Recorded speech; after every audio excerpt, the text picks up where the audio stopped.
Hi there. I'm Neil Patel, the space reporter for MIT Technology Review. Welcome to this latest episode of Radio Corona, our show about the coronavirus and how it's impacting the world.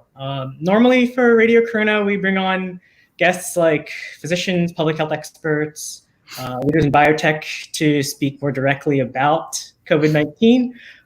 But we're doing things a little different today. Today we have NASA astronaut Jessica Meir. She's someone who spent 200 days living in space, living and working on the International Space Station. She went up last September and returned on April 17th.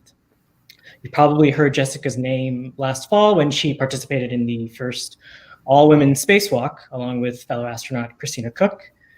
Jessica also has the distinction of being one of the very few people that was, living and working in space as the coronavirus pandemic began and returning to Earth in the middle of it all.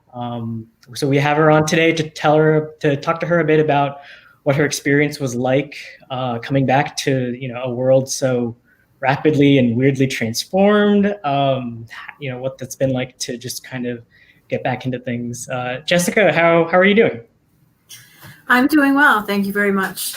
Things are going pretty well as I'm readapting back to life here on Gravity. But you're right. It was a very interesting experience for my crewmate, Drew Morgan, and I, as we did come back to a completely different planet than the one that we had left. Right. I want to start us off by just kind of getting a little bit more of sort of the history when you and your crewmates on the ISS were maybe first starting to learn about the pandemic, about the coronavirus. And, as things were ramping up in January and February, what the kind of reaction was for you and the rest of the team up there. And, what things felt like when everything hit a sort of fever pitch in March and things just kind of really rapidly transformed in the span of less than 2 weeks, really. Yeah, it did seem to come very quickly. When we're on the space station, we don't have as much of a constant news feed like you do here on Earth. You don't have your cell phone getting live updates all the time, and you're not listening to the radio quite as frequently if you're in your car, that kind of thing. We do get some news uplinked to us, and we can check some things sporadically, but it's like there's a little bit of a delay there, and we have to be more intentional and make more of an effort to do it. So we were certainly getting the news and paying attention to it in our free time. And of course, we were talking to our family and friends back home.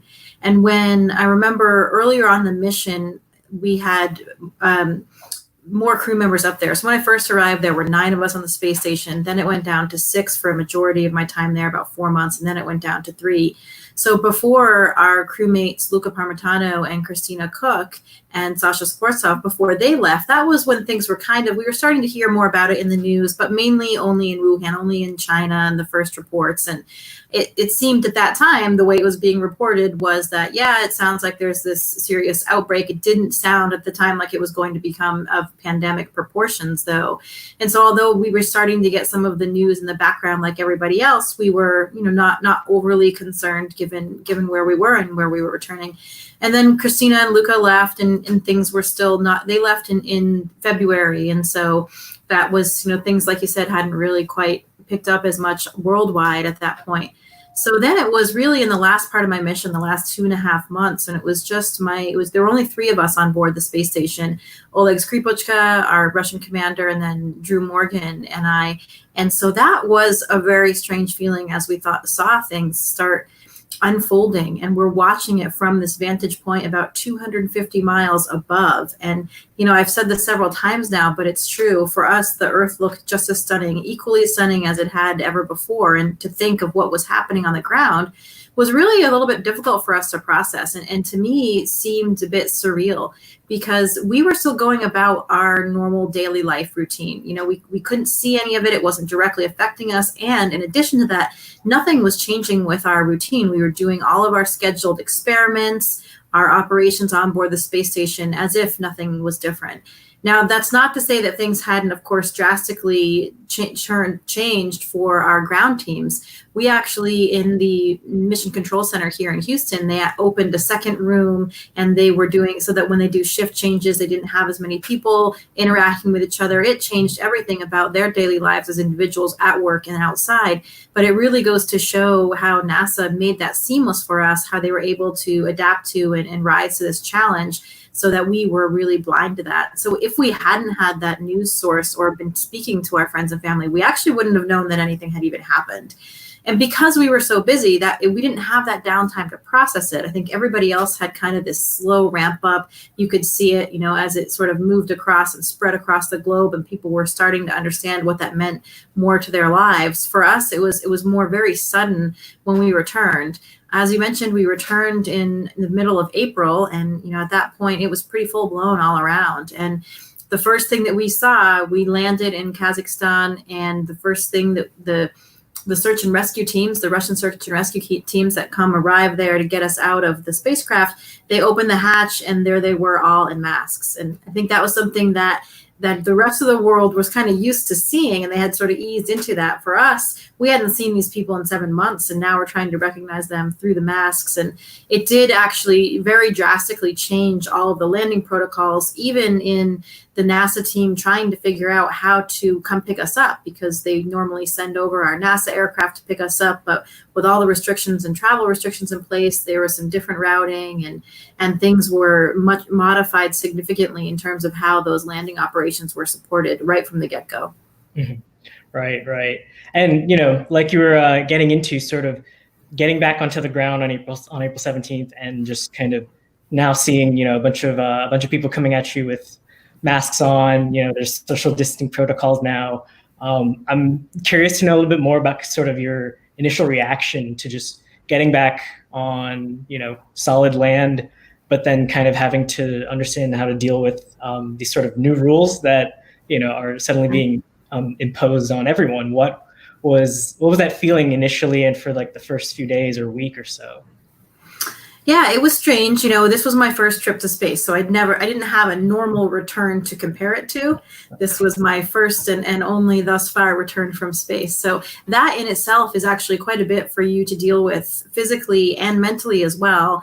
My mission was 7 months long. My colleague Drew Morgan's was 9 months. So we had been away from the planet for quite some time, been away from all of our loved ones. And really the biggest thing to adapt to is physically. Going up there, some people experience some space motion sickness. I actually felt quite good, so I didn't really have that.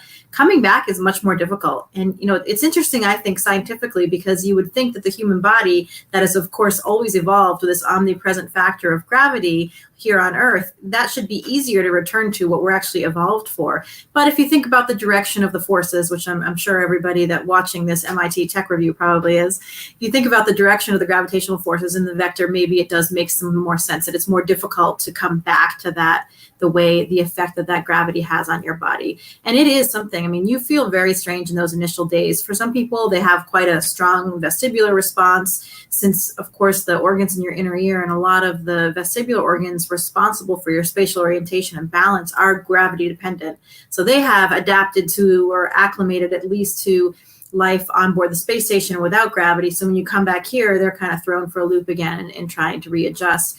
But even if you don't, I didn't have a really strong vestibular response, but you still you feel like you're being pressed down. You physically feel like this gravity is pressing down on you all the time. And it makes you quite tired, in those first days. So it does take a while to adjust to being back in gravity. And it's really interesting to think about those neuromuscular relationships too, and all the kind of plasticity in the human brain, everything that has happened to you acclimating to that microgravity environment. I remember being on the airplane coming back, just soon after we had landed, and we were on the airplane coming back to Houston, and I picked up my tablet, same kind of tablet that I'd been using on the space station, and I was sure that it weighed at least 40 pounds, like it was in some kind of different case or something, because that item had been weightless like everything else for so long. So it takes a while for your brain to kind of remap again and get used to it. So all that is going on. And now all of this is going on in the backdrop of all of this that you just described, the social distancing, everybody wearing masks. Wait a minute, we were just in space for 7 months and now I can't hug anyone. For me, I'm quite a hugger. So that was pretty difficult for me, especially in the beginning. So it was a lot more to process than normal. But for both Drew and I, given that it was our first space flight, our first return, it was really just part of our story. Right. Gotcha. It's a pretty well documented thing about how the human body's immune system is, sort of takes a hit while you're in space. I'm curious to know a little bit more, because of the risks of COVID-19 and everything, were there kind of extra precautions that were in place to help protect you from any possible exposure? One of our audience questions is, did you actually end up feeling safer in space rather than, back on the ground? How did you sort of figure out how to navigate all of that and kind of get back into a sort of normal Earth kind of health space, so to speak?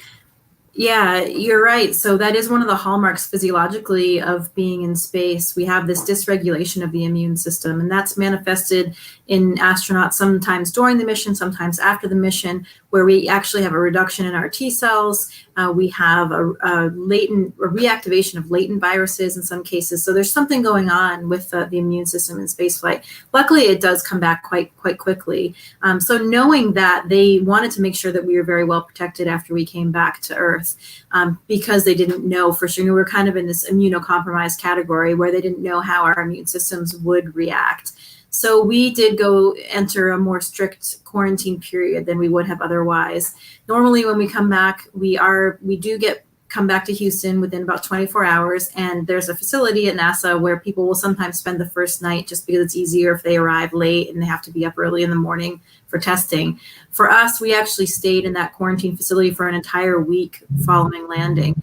And the access to us was very limited. We made sure that the fewest number of people had direct interactions with us, and we made sure that they were, using PPE and were well screened so that we weren't coming into contact with the coronavirus. They were monitoring our T cell counts, for example, and those were returned to normal within the first week. So after a week, they felt comfortable with us kind of being released back to the wild, and we were able to go back to our own homes. And then, of course, we just entered the same kind of quarantine type lifestyle that everybody else was doing. But it was interesting to raise that point, while we were still on the space station, when looking down, and we could see, we saw that this problem was infecting the entire planet, whether it was infecting them or just affecting something in their lives. And everybody was touched by it, all 7.5 billion humans. Whether or not they got sick or knew someone who is sick, everybody's lives were disrupted in some way or another all around the planet. And that was really strange for us to realize, that we were the only three humans alive that weren't at risk at that moment. I mean, to us, it was like the start of some science fiction movie. The three astronauts on the space station are watching the demise of Earth and what's going to happen now. And so we did joke about that a lot, but it seriously did feel very odd to be so separate from the planet for a big life event like that. And there are some other interesting instances where humans were in space on a space station for big events on the planet. And some of those, Frank Culbertson was the only American that was on board the International Space Station during 9/11. He saw all of that happening. Sergei Krikalev was a Russian cosmonaut who was actually on a space station during the collapse of the Soviet Union. So he launched as a Soviet citizen and returned to a different country. So really some interesting examples. And for us, though, I think this was probably the only example, even of all those very extreme ones, where maybe somebody has something personal, like a loved one dies when they're away, and all of those things have a big impact on you as an individual or on a larger scale as a country, and those other examples that we talked about. But this is the first time I think that there was truly something that affected the entire globe. I mean, it was literally a pandemic that we were watching, and that's why I think we sort of had this feeling of it being like the beginning of a science fiction movie. And seeing it all unfold. But it was very strange. At least we knew for that period we were up there, we knew that we were the only ones safe from COVID-19. And of course, things are different now. We're back in the general population, so we're in the same boat as everybody else. Right. Gotcha. For those of you tuning in right now, I'm here with NASA astronaut Jessica Meir to talk to her about kind of her experience in coming back during the pandemic. Jessica, kind of along those lines, you mentioned earlier that your guys' lives on the station themselves, because you guys are so busy, it didn't really feel like anything was really that impacted or changed. But we did have an audience question, and I'm curious to know more, because everything on the ground had changed, and all the ground crew at NASA is starting to have to kind of figure out how to deal with, navigating through all of this. Did working with any of them change in any way? Was the protocols of how you guys were working with the ground crews had to be, radically transformed in any way? Did, suddenly everyone's just calling you from their homes and working with you from there? Yeah, so I mentioned that a little bit in the previous answer, but I'll go into more detail there. That one of the things that NASA did was we have various control rooms here at the NASA Johnson Space Center. We usually just use one of those control rooms as our main space station operations rooms, and we have 3 shifts per day. And so what happens is there will be a handover period where the ground team will come in and get up to speed with everything that's going on directly with their counterpart that's leaving. So there'll be an overlap between the two for that handover period, and then the new person will stay and the other guy will go home. And so what we did was we actually opened some of these other rooms that we use for other functions. We use them for simulations. We use them to support other operations. For example, now with commercial crew, there'll be other rooms that are devoted to different efforts. So we opened up 2 separate rooms, and that way during these shift changes, we actually were just doing that they were doing it virtually. They were just doing it over the voice loops so that they weren't physically coming into contact with the other people. And then the rooms were, of course, a lot of deep cleaning was happening around the center, just like it has been everywhere else. And so people were definitely taking all of those measures to make sure that they were keeping each other safe. And the cool part about that, I think that we were several days or maybe even a week or more into it before we even knew that was happening, because it was, as I mentioned before, entirely seamless to us. Our level of support never wavered. And that was just, I had so much respect for the ground teams and just pulling that off and making sure that it was transparent to us so that we could still seamlessly conduct all the really important experiments and operations that we were doing. So yeah, it was pretty impressive that we weren't affected by that. The rest of the center, those people in those critical console positions were actually coming in to those support rooms. But the rest of the center was and still is working remotely. So, today, for example, I had a series of debrief meetings and all of that was done virtually. And I did that from home, just like I'm doing this interview now. So we, like the rest of the world, have kind of adapted to that. But I know that they're discussing our reopening plans and when we'll be able to get back to the center. But it is pretty interesting how much this has changed working life for everybody. And I'm very curious to see how much of this persists now that people are so comfortable with teleworking. And I think we've seen that many different companies and agencies have said, no, you can't telework, it's not possible. Obviously, they can't really say that anymore. So it'll be interesting to see how that changes this whole dynamic. Right, for sure. Another thing I'm interested in learning more about, the whole pandemic has kind of raised the question of, what happens if you do end up getting sick in space. Now, obviously, right now, there's virtually a 0 chance of coronavirus ending up there. Bob Behnken and Doug Hurley, they were in quarantine for a very long time before they just went up on the Crew Dragon launch recently. Mm-hmm. But there's a question, in the very minute chance that coronavirus pops up, or maybe, some other illness shows up, what exactly happens for an astronaut to ensure that they're able to get the treatment they need and to also ensure that other astronauts on board aren't infected or the risk is reduced? Yeah, that's a good question. And I think the number one thing is what you mentioned, that we do our best to prevent that from happening. And that's always been something that's been a very important part of space program from NASA to the Russian Space Agency, where you go back to the Apollo missions, they quarantined the astronauts after they came home because they were worried about what they might be bringing back.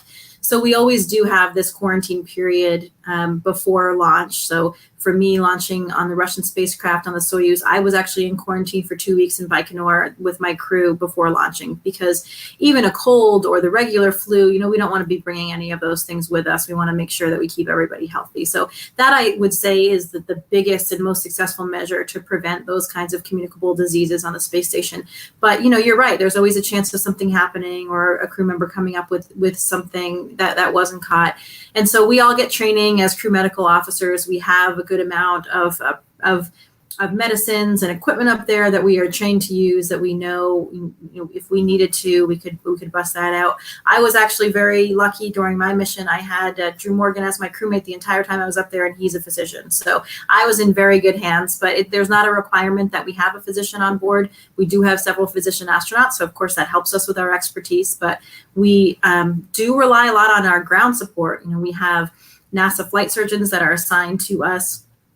And because we have near continuous communications with our ground counterparts, they are very vital to anything that comes up. So they will help us manage those situations real time. But otherwise, we do have plenty of PPE on board. We use, it was funny to me being on the space station and starting to hear the term PPE be used regularly. And, for in the beginning, I think not the average person didn't necessarily even know what that meant. And it was being defined. And for us at NASA, we all know what PPE is because we're required to wear it all the time for a lot of different things that we do up on the space station. So there's an abundance of PPE. Of course, it would be very difficult if you had a communicable disease up there, just like in an airplane, when you have this one environment and you've got air being circulated. But I think if we had to face something like that, we would take as many precautions as we could. We would try to, isolate the crew member in maybe in their crew quarters. And again, that would be difficult to really, I think, prevent the spread. But we would try to put any of those actions into place, similar kinds of things that we're doing down here. Mm-hmm. Right. So obviously, being trained for the astronaut training requires you to sort of deal with learning how to live in a confined space in close quarters with others. The experience of being on the station itself, hones that in very much. Can you tell me a bit more about sort of like, returning from space? What do you have any sort of like insight as to kind of how those lessons can be applied to here? Are the rest of us maybe just being kind of wimpy in the way we're complaining all the time about things? How can you help us, basically? Yeah, no, I don't think people are being wimpy. It is a drastic life change. But I think on the positive side, it's pretty interesting to see how resilient we are as humans and how quickly we can change when we need to. And that's been an interesting thing to see. I think actually, though, I feel this isolation and confinement much more here on Earth than I did in space. And people might be surprised to hear that, but we expect that in space. That's a normal part of the environment. There's a very good reason. If I look out the window on the space station, there is a vacuum of space that physically, I cannot stay alive in that environment without a spacecraft or without a spacesuit. So there's a very good reason why we're isolated. And we are up there doing such incredible work all day long and having these exceptional experiences that it's just part of it all. So we expect that and we work with it. We do train at NASA, of course, to learn how to function effectively in those environments. And a lot of what we do now, we have what we call a buzzword even called expeditionary skills. So it's one of the things you like to emphasize. I like to describe it as how to play nicely with others. The kind of things that you would tell your children to do, how to be a good team player. Communication is, of course, incredibly important. How to be a good leader, but also to be a good follower. That's something that we have to adapt between those roles all the time as at NASA in our jobs as astronauts. 1 minute you're the leader, the next minute you're listening to somebody else. So to be able to do that, to be able to take care of yourself and all of your belongings, but also be a good team player and take care of others. All of those kind of lessons, kind of things you think about, who would you want to take camping with you? And those are the things that I think about.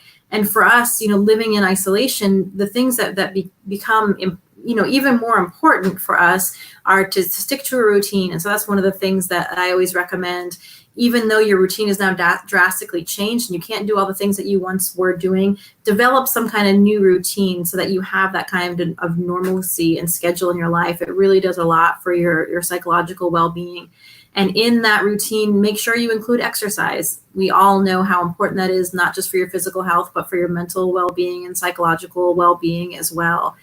And to take time to communicate with others, that's been a really cool thing that we were seeing that from the space station, how everybody was doing these virtual meetings with friends and family that they hadn't talked to in years in some cases. And that's something that we regularly do from the space station as well. We have video chats and family conferences once per week with video, kind of like we're doing now. And we were seeing everybody do that on the ground, exactly in the same way. So I think those things are really important and can help people get through this. But I think it is more difficult on Earth because our society is not built like the space station is to deal with that isolation. Our society is built so that we go out to do things, to get things for recreation and for work. And so I think it's more difficult when that kind of isolation is imposed on Earth than it is for us in space. Right. Totally. I know we're coming down to the wire here, and I have sort of one last kind of major question that I'm sort of personally very interested in learning more about. there's so much science that goes up on the ISS. It spans so many different disciplines. Perhaps maybe the biggest thing that's sort of related to the pandemic right now is, researching how microgravity might be used to produce novel kinds of pharmaceuticals. Mm-hmm. I'm curious to learn more about, a lot of that feels a little bit nebulous, and it's obviously going to take a lot of work to get to a point where we're producing actual new novel drugs, up in space or something like that. But based on your experience in sort of working with those kinds of experiments and in other experiments as well, do you have any kind of thoughts or insight as to maybe perhaps because of the pandemic, we'll see a sort of new surge in excitement on that kind of research into not just pharmaceuticals, but perhaps other sorts of experiments that look into how we can prevent a future pandemic moving forward? Yeah, I think that's another one of the positive things, as I mentioned, seeing how resilient humans are and how quickly we can change as humans. These types of scientific studies and developing new pharmaceuticals, that industry, that work takes a very long time. As we know, there's a lot of lead time. There's a lot of time involved in just getting a scientific grant to pursue that study in the first place. But what we've seen because of the urgency and the situation we're in right now is that actually can happen a lot more quickly if we throw the right kind of resources behind it and, find a way to navigate through those protocols a little bit more quickly. So I think that's a very encouraging thing to see, that we can change and maybe we can approach not only human disease problems like this in that way, but also one of the biggest problems that's confronting the planet right now in terms of climate change and what's happening to our planet and preserving it. So I think it's nice to see that we can put these kinds of policies and this kind of work behind research and turn things around quite quickly. And within some of the examples you gave on the space station science, sometimes people might think it does sound quite nebulous, as you mentioned, but you mentioned those protein crystals, the crystal growth experiments that we do, and we did many of those while I was on board. And actually, some of those have already turned into, there's right now a Japanese study that led to clinical, it's already in clinical trials, a new drug that was developed for Duchenne's muscular dystrophy. So some of that has already turned over right now and is being tested for human use to make things better on the planet. So we can get there with those applications, and I think that this is giving us evidence that we can get there even more quickly if we decide to put the right resources behind a problem like that. Gotcha. Great. Yeah, I guess perhaps if I can get one last quick question in, I do wanted to ask you a bit more about sort of when you took that spacewalk with Christina Koch. If you can, just kind of give maybe the little minute spiel on what that was like for you, your first time on a spacewalk like that. Yeah, that was my first spacewalk, and that is something for me that I was looking forward to my entire life. Of course, the dream was to go to space, but really my dream was to be out there in a spacesuit looking back at the planet. So it occurred quite early in my mission. I'd only been up there about 2 weeks, so I was still adapting to everything, and it was quite overwhelming to think, okay, wow, now I'm going for my first spacewalk, and oh, by the way, it happens to be the first all-female spacewalk.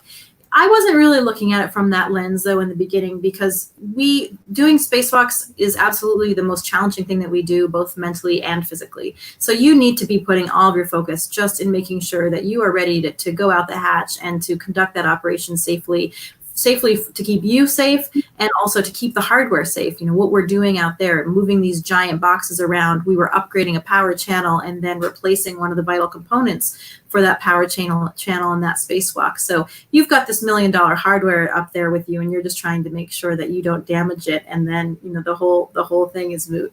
But that isn't so. For us that day, we were going out the door. We were the 2 individuals that were assigned that spacewalk, and I came when Christina and we were in the same class in 2013. When we arrived, our class was 50% female and 50% male. We were all held to the same standard. We all had the same level of training. So if I went out the hatch with a male or a female, it really didn't make a difference to me.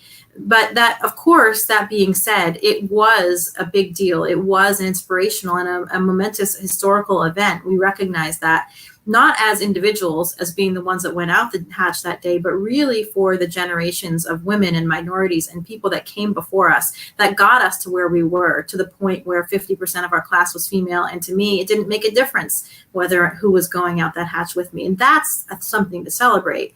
And it's not me that got us there. It wasn't Christina and myself. It was the generations that came before us. And so we just felt incredibly privileged and proud to be part of that and to celebrate that achievement really for everybody that got us to where we are today. It was absolutely a privilege and an honor. And actually, to be honest, it was quite overwhelming to see the level of excitement and enthusiasm. I didn't necessarily expect that from coming from the ground at a time in our planet where there's so much for people to pay attention to. So that was great for NASA. And I think, again, that was really an incredible way to pay homage to those generations that really did push the envelope and get us to where we are now. Awesome. Yeah, and I think that's a great note for us to end there. Jessica, thank you so much for coming on and speaking with me. I really appreciate it. To the audience, thanks again for tuning into Radio Corona. Signing off. See you guys. Thanks, Steve.